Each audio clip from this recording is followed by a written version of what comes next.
Hello there, my name is Kevin Dusk. I'm the president of Prime Rogue Inc. We're a Calgary-based geopolitical risk analysis firm, and today, given that there is absolutely nothing going else in the news, no, I'm kidding, we're waiting for Israel to attack Iran today on the 9th of October. But something that you might have missed in the last couple of days is longtime NATO chief Jens Stoltenberg was replaced by Mark Rutte, on October 1st. So I guess I kind of want to talk about what this means for NATO and how this is being overshadowed, considering the turbulent times that NATO is going in, notably with regards to so many countries failing to meet the defense spending thresholds that were set and that Trump significantly emphasized during his presidency. And we're going to explore this transition, what it means in terms of changes of philosophy, and what it could mean in relation to the different candidates who are running in the American election. But if you like our channel, please drop us a like, drop us a follow, subscribe, share this with a friend. It would be much appreciated. But Jens Stoltenberg, the former Prime Minister of Norway, was the Secretary General of NATO for 10 years, from 2014 to 2024. I believe that was the longest serving secretary ever. I'd have to double check. But basically, it was dominated by Russia. He began amid the crisis following the Russian annexation of Crimea. And his tenure is ending with basically Russia still at war in Ukraine.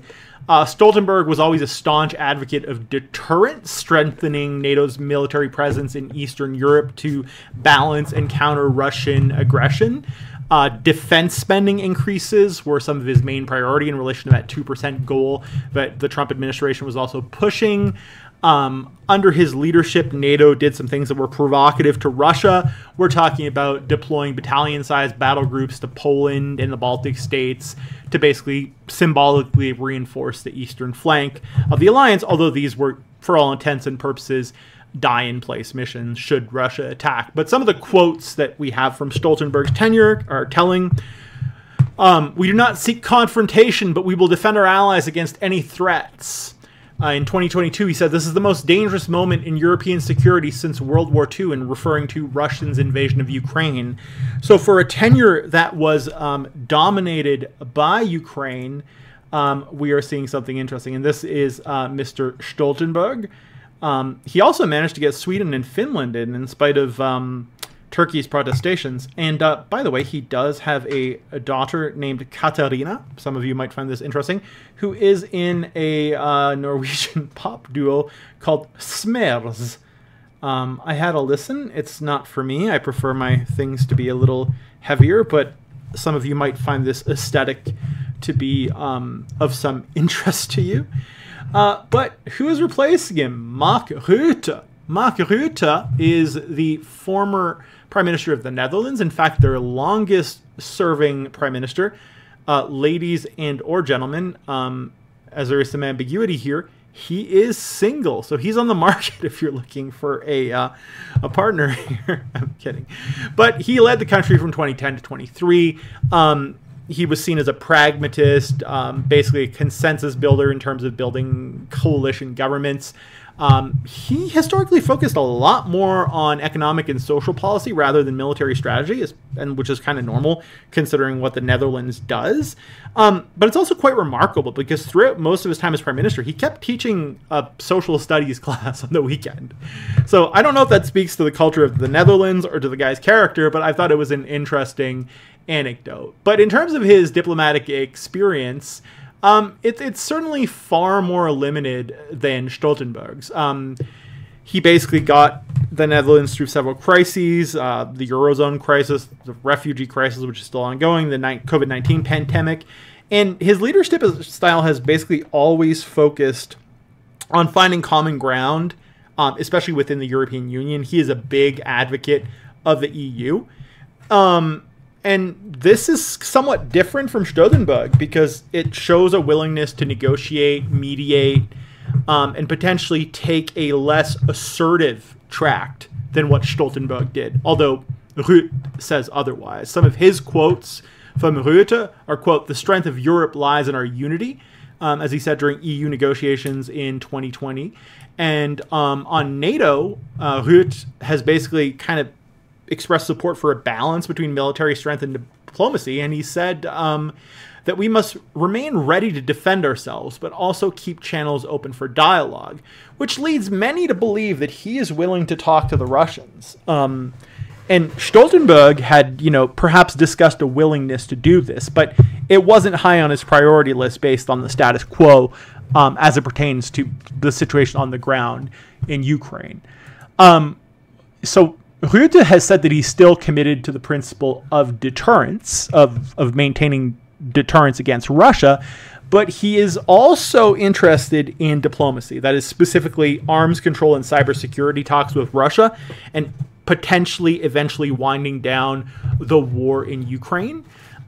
Given his significant multilateral expertise within the EU, there are expectations that he might attempt to leverage NATO's more diplomatic capabilities more than Stoltenberg did, and that this could potentially lead to some renewed multilateral negotiations that could include Russia.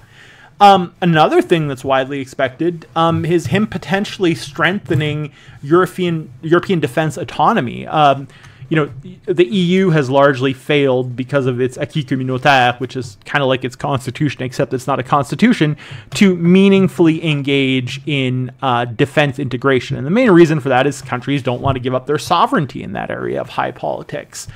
But he has shown a long-term proclivity for seeking to reduce EU dependence on the United States in terms of strategic economy, notably because of the unpredictable nature of American foreign policy and the potential that America is going to be, shall we say, potentially playing second fiddle due to China's rise over the next couple of years. So if we compare what we had with Stoltenberg versus what we're likely to get with Rutte, Stoltenberg was very heavy on military readiness and deterrence, and while Rutte has promised to continue doing that, I think we're more likely to see diplomatic channels be built up once again alongside these purely military orientations.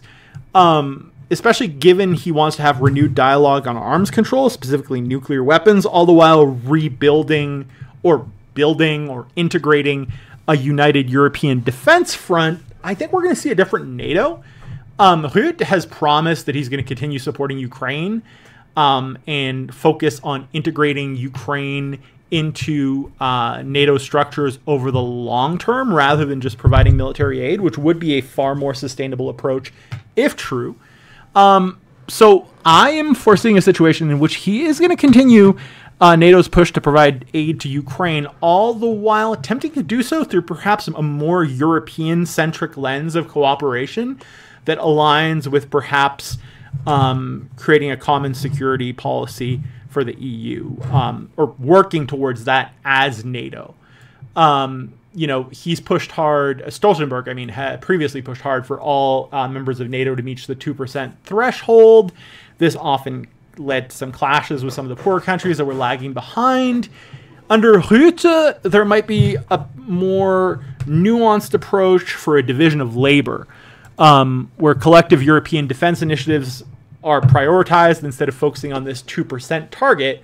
And if Rutte leverages his EU experience, we could very well see some degree of enhancement of EU-centric defense capabilities, most notably, I would think, amongst the smaller European powers. I'm not talking the Polands, the Germanys, well, maybe the Germanys, but, amongst the smaller member states with smaller militaries as it is.